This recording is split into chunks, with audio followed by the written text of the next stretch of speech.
Everyone, আজকে হলো সরস্বতী পুজো আর এখন বাজে 10টা বাজার 20 মিনিট। সব কাজ বাজ শেষ, এখন পুজো দিতে বসবো। এমনিতে তো গুরুদেবকে তো দেবো, আর এখানে একটু মানে এটার উপরে আর কি ওই যে মায়ের ফটো, ওখানে একটু মামা মেরিয়ে দেবো। মামামকেও স্নান করিয়ে দিয়েছি। ঘরের সব কাজ বাজ করতে করতে এটা ঠান্ডা তো তার জন্য আরও বেশি একটু, তো তারপরে সব কিছু শেয়ার করবো। দেখতে থাকো ভিডিওটা, নো স্কিপ করে। নামিয়ে রাখলাম এই কাপড়টা পেতে, আর এটা উঠানো যাবে না, এটা আঠা দিয়ে চিপকিয়ে আমার বরের যে কাজকর্ম। তো এই যে এখানে রাখলাম, উপরে কীরকম লাগে ঝুলিয়ে দিতে, করে নিয়েছি আয়োজন। নিচে দিলাম প্রদীপ, ভয় লাগে যেহেতু উপরের টেবিল না, লেগে যায় যদি, আর জায়গাও নেই, আর এটা ফিক্সড তো, এটা জায়গা হতো। হয়ে গেছে, এখন আরতিটা মামা করে।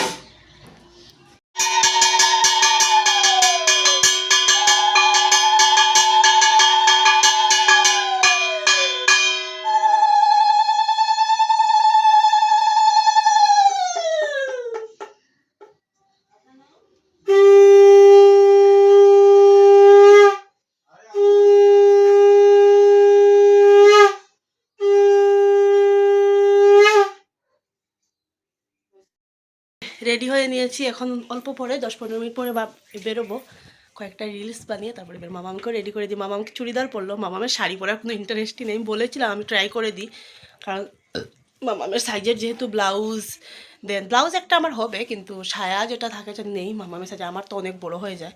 তো মামা বলবো না আমার চুড়িদার লাগবে, আমার মেয়ে এরকমই শাড়ি পরার কোনো ইন্টারেস্ট নেই। তো আমাকে কেমন লাগছে দেখতে, এই শাড়িটাই লাগিয়েছি, বলো পুজোর মধ্যেই লাগাবো। আর যাবো মামামের স্কুলে। মাম্মাম বেরিয়েছি না মামা, যাচ্ছি স্কুলে মেয়ের সাথে সাথে, মেয়ের স্কুলে। আগে যেতাম নিজের স্কুলে, আর এখন যাচ্ছি মেয়ের স্কুলে, তাই না? আর শিলং সেন্ট জেভিয়ারে যেহেতু পুজো হতো না, হয়ই না শিলং সেন্ট জেভিয়ার, শিলং তো বেশিরভাগ স্কুলে পুজো হয় না, তার জন্য। আর এই শাড়িটা লাগিয়েছি, মা বলছে এটা কিন্তু লাগাই, পুজো তো ঠিকই আছে, এটাই লাগালাম।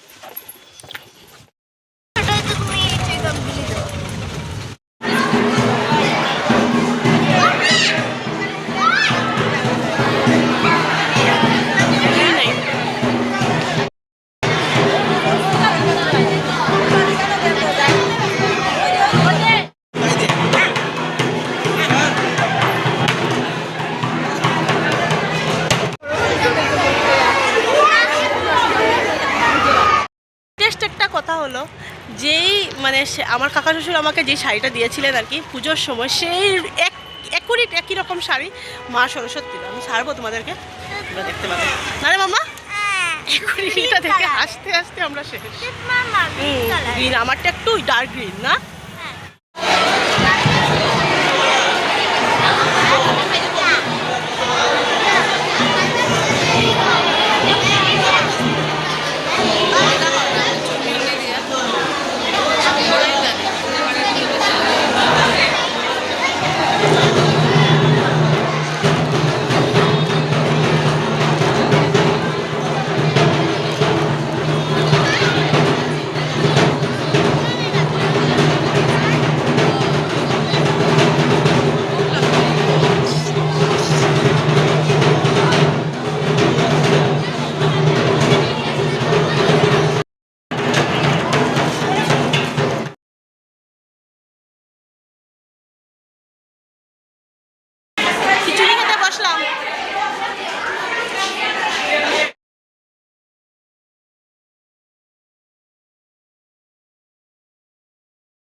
মানে আমার স্কুল আর কি, এই স্কুলে ছোটো সময় পড়েছিলাম না মামা। মামামকে বললাম চল দেখিয়ে আসি তোকে। 135 নং তারাপুর, তারপরে আমি কি ভুলেও গেছি না। চলো, যত ফুটায় ফুটা, একটা স্কুলের ফুটা, একটা এই স্কুলের ফুটা। এখন বলছি চলো দিকে একটা স্কুল আছে, ওইটা দেখিয়ে আনবো। মামাম বলেছে আমাকে যত পুজো আছে সব দেখাও। ওইদিকে যেতে পারবো না, যতগুলো এইদিকে আছে এইদিকে। আর স্কুলে খাওয়ার জন্য বললো, কিন্তু না, এক ফোটা জায়গা নেই। ওই স্কুল যেতে চায়, এই স্কুল তো মাম্মা যে স্কুলে করলাম এখন পাকা। আমাদের সময় না সাইডটা পাকা ছিল, নিচটা কাঁচা ছিল। হ্যাঙ্কি হারানোর পরে এই যে এই ইনি একটা হ্যাঙ্কি দিয়ে দিল না। হ্যাঁ যাও স্কুলে যাও, হ্যাঁ এদিকে যাইও না, স্কুলে যাও। এসে মুখ ধুইনি, শুধু আইলিনারটা আর কি কি রোদ্রু দেখো জাস্ট রিমুভ করে বসলাম। আর এই যে করেছি, কারণ যেহেতু আমার না আজকাল কাজল থাকলে প্রবলেম হয় না, কিন্তু আইলিনার থাকলে একটু প্রবলেম হয়। কাজল একবার ইয়ে করে দিয়েছি। আর ও আমি তো আজকে কাজল লাগাইনি, কাজলটা লাগাইনি, কাজল বুধ লাগাইতে ভুলিয়ে গেছি। ঘরে যেহেতু ব্রাহ্মণ উম্মন দিয়ে দিইনি, এমনিতেই আর কি দিয়েছি মায়ের সামনে। আমি শিলং থাকতেও দিতাম, গত বছর দিইনি, তো এই বছর দিয়েছি বলেছি। গত বছর মায়ের ফটোটা আসেও নি, তো ফার্স্ট টাইম দেবো বলেই মানে শিলংয়ে আর কি। মামা যখন এলকেজিতে ছিল বোধহয়, হ্যাঁ এলকেজিতে যখন ছিল তখন আর কি আনা হয়েছিল ফটোটা। অমিতকে বলেছিলাম, অমিত বলেছে ঠিক আছে আমি এনে দেবো, তো দিয়েছিলাম এরকম করে। কিন্তু এখানে এসেও সেম একটা দিয়ে দিলাম আর কি, বাটা একটা দিয়েছি যেহেতু মেয়ে পড়ে তার জন্য। আর মামা মেয়ের স্কুলে গিয়েছিলাম, সব কিছু কী কী মানে খিচুড়ি লাবড়া পায়ে সব কিছুই খাইয়েছে, কিন্তু আমি সব কিছু শেয়ার করতে পারিনি যেহেতু মোবাইল নিয়ে মামাকে নিয়ে ভিড়ভাট্টার মধ্যে। আর গিয়েছিলাম আমি যে স্কুলে পড়েছি সেই স্কুলের মানে সরস্বতী ঠাকুর আর স্কুলও দেখিয়ে নিয়ে এসেছি মেয়েকে। আর এখন এসে চেঞ্জ করে ভাবলাম শাড়িটা যখন পরেছি ওই শাড়িটাই পরা থাকো, একবারে চেঞ্জ করব। আর একটু শুয়েছি, ভালো একটা লাগছে। ও হ্যাঁ, আর দেখো সরস্বতী পূজা ঘুরে এসেছি, এখনো থ্রেডিং নেই। আর থাকুক কিছু না। আর মানে সবাইকে দেখিয়ে দেখিয়ে মামামকে বলছি দেখতো মানুষ কি সুন্দর শাড়ি। আমি বলেছিলাম যে আমি না পারলেও না আমার দিদা মা পারবে শাড়ি পরাতে, কিন্তু পরার ইন্টারেস্ট নেই শাড়ি পরার মেয়ের। তাই বললাম ঠিক আছে যা, ভালো আমারও ভালো। তো আমি বলছি নেক্সট ইয়ার থেকে তোকে তোর সাইজের একটা মানে শাড়ি কিনে দেবো, সুন্দর একটা ব্লাউজ কিনে দেবো, সুন্দর একটা সায়া কিনে দেবো, লাগাবে। বলে দরকার নেই, তাই না? মানবে নাকি? আর কয়েক বছর তাদের পাগল হয়ে যাবে শাড়ি পরার জন্য। কালকের ভিডিও এখন এডিট করিনি, এখন বসে বসে করবো। এটা কি ড্রয়িং?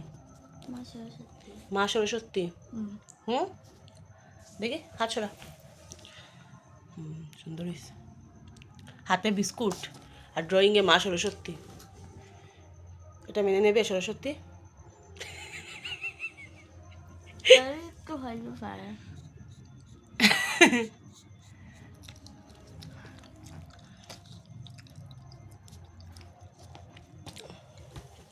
আর যখন থেকে এসছে তখন যে বললাম যে চুলগুলো বাদ, এই যে একটা পাবলিক, সত্যি চুল না বাঁধার পাবলিক। চা বানিয়ে নিয়ে এসছি, চা খাচ্ছি বসে বসে। আর এখন বাজে 7:05। মামাম তো আজকে পড়বে না, সরস্বতী পুজোর দিন পড়তে নেই, তো এখন একটু রেস্ট। আর মামামের স্কুলে এমন খেয়েছি কি বলবো তোমাদের সাথে, এখন আর আমার ইচ্ছেই করছে না। তো সকালে রুটি বানিয়েছিলাম, রুটি আছে, মামামকে বললাম, মামা বললো হ্যাঁ আমিও খাবো। তো ও যখন খাবে তাহলে আমিও খেয়ে নেবো, ওকে দুধ রুটি দিয়ে দেবো, আর আমি দেখি কী দিয়ে খাবো। আর প্রসাদও আছে, এগুলো ঠাকুর পুজো দিয়েছিলাম, প্রসাদ অল্প অল্প আমরা মুখে দিয়েছি, মাদেরকে দিয়েছি, বারাটি ওইদিকে ওদেরকে দেওয়া হয়েছে। আর ওইদিকে সব প্রসাদ আছে, এগুলো সব মিলিয়ে খেয়ে না রাত্রে আর ভাত। আমার তো এক ফোঁটাও জায়গা নেই, জলটা পর্যন্ত মানে আমি শুধু জল খাচ্ছি। আর আজকে না ঠান্ডাটাও কিন্তু খুব কম, গরম। আর আজকে আমার সর্দির দিক থেকে একটু আরাম দেখছি, আমার এইদিকে এই মানে নাকুগুলো একটু হালকা হালকা লাগছে, বেশ ভালোই লাগছে। তো বসে বসে কাটাচ্ছি, কিন্তু হলে কি হলো, এই দেখো এক চেয়ার কাপড়, এগুলো দিলে ভয় পাচ্ছে। তো এগুলোর মধ্যে অনেকটা ধুতে হবে, শাড়ি ব্লাউজ এগুলো ধুতে হবে, আমার ড্রেসটাও ধুতে হবে, কারণ যেহেতু মানে খাওয়া হয়েছে, ফেলেছে নাকি। চুড়িদারের মধ্যে লাগছে খিচুড়ি। আর আমার শাড়িটাও ধুতে হবে, যেহেতু সাদা শাড়ি তো না ধুয়ে রাখা যাবে না।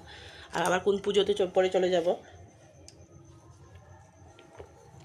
গ্লাসেই চা নিয়ে চলে এসেছি, আর কাপে আর করিনি।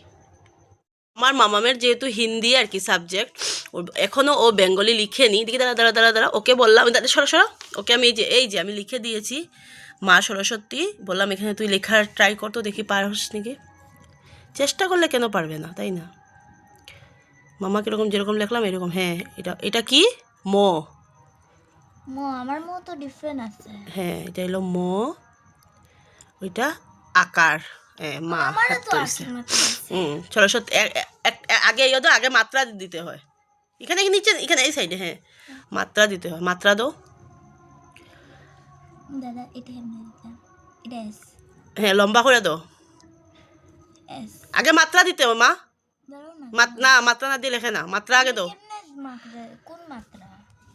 ওই যে উপরেরটা, ওটা টানটা, ওই যে উপরেরটা, এইটারে মাত্রা হয়।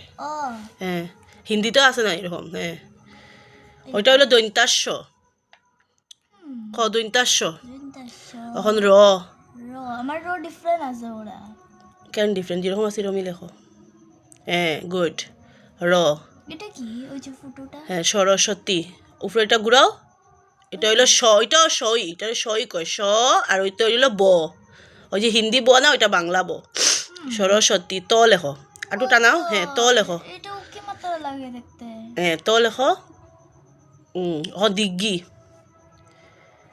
ওইটা কি কয় দিগ্গি হ্যাঁ এই যে মা সরস্বতী গুড এই যে মেয়ের হাতে ফার্স্ট মা সরস্বতী মা আশীর্বাদ রেখো এখানে এখানে ফল আছে এখানে এই শ্যাম্পুর প্যাকেটটা না মামা আমাকে সকালে ছিঁড়ে দিয়েছিল এখানেই রয়ে গেছে রাখতে হবে ডিবাতে ঢুকিয়ে আর এই টেবিলটার মধ্যে রেখেছি কারণ এখানে এত কাটা আনাই হয় না সব গ্যাসের সামনেই রাখা হয় আর আমরা তো বড় ঘরেই ওই ঘরেই খেয়ে নিই বড় ঘরে বলছি ওই ঘরেই খেয়ে নিই এখানে আর এখন আর কিছু এত কাটা আসেই না চলে আসলাম এখন বাজে 10টা বাজার 20 মিনিট বাকি রুটিগুলো যেহেতু সকালে বানিয়েছিলাম একটু গরম করে দিন নাহলে আমার মেয়ে খাবে না আর সকালে বানিয়েছিলাম বলেছিলাম মামা আমি একটা রুটি খেয়ে যা ভাত খাইনি আজকে সকালে তো এই যে এখান থেকে অমিত ফোন করলো তো আর তখন আর কোনো সাউন্ড দিতে পারিনি এই যে দুধটা গরম করে নিচ্ছি মেয়েকে বললাম তুই দুধ আর রুটি ছিঁড়ে দিই বলো না হরলিক্স দিয়ে দাও খাবো একটু মানে একটু চিনি দিতে হয় এমনিতে নর্মালি আমি অল্প অল্প এখন চিনি খাওয়াই এখন তো বড় হয়ে গেছে এতটা প্রবলেম হবে তবে এতটা বেশি মানে লিমিটের বাইরে খাওয়াই না কারণ যতই বড় হোক না কেন ক্রিমির একটা প্রবলেম চিনি খাওয়াটা এমনিতেও বেশি একটা ভালো না তো এই যে অল্প একটু চিনি দেবো আর হরলিক্স দিয়ে আর কি আজ কালকে বলেছিলাম না আমার সর্দিটা কম আজকে আবার একই লেভেলের সর্দি কি বলবো আর বলে লাভ নেই আর তো এই যে এখন চিনি অল্প দিয়ে আর দুধ আর হরলিক্স দিয়ে মেয়েকে দিয়ে দেবো খাবে আর ভাত খেতে যেহেতু মানা করলো আমি আর বইও করলাম না কারণ দেখো জোর জবরদস্তি করে খাইয়ে দিলে তো আমি আবার রুটিটা ছিঁড়ে খাবো আমার আবার এরকম করে ভালো লাগে না খেতে দুধের সাথে রুটিটা ছিঁড়ে খাবো দুধ খাওয়া আমার একটা হয়ই না কিন্তু খেতে ভালো লাগে না কিন্তু রুটিটা ছিঁড়ে আর কি খেয়ে নেবো এখন আর চাচু করবো না রাত্রেবেলার জন্য আর দুধ আমার সবসময় ঘরে থাকে না যে তা না কিন্তু আমাদের আমুল তাজা খাওয়া হয় গরুর এটাও তো দুধই তবু মানে ওই যে গরুর যে দুধ রাখা হয় মাদের ঘরে ওইটা হয় না আমুল তাজা দিই মেয়েকে কারণ আমি তো সাথে হরলিক্সও দিই খালি হরলিক্সও দিই না আর খালি হরলিক্স না খাওয়া যায় না এতটা হালকা এতটা পাতলা হয় গুললে পরে খাওয়ায় মানে কি বলবো নিজেরই ভালো লাগে না দিতে আর কি সো এই যে এখন সবসময় হয়ে যায় আর এখন মেয়েকে দিয়ে দিচ্ছি আর অমিত ছিল লাইনে তার জন্য তো কথা বলতে পারছি না আর আজকে স্কুলে গিয়ে বেশ আনন্দই হলো কারণ মেয়ে এই প্রথম সরস্বতী পুজো দেখলো সেন্ট জেভিয়ারে তো সরস্বতী পুজো হতো না শিলংয়ে হতো তো আমি এতটা মন্দিরে হতো বোধহয় আমি এতটা নিয়ে যাইনি তো আজকে ভিডিওটা ভালো লাগলে প্লিজ নো স্কিপ করে দেখো নতুন বন্ধুদের আমার চ্যানেলটা সাবস্ক্রাইব করে দিও বাই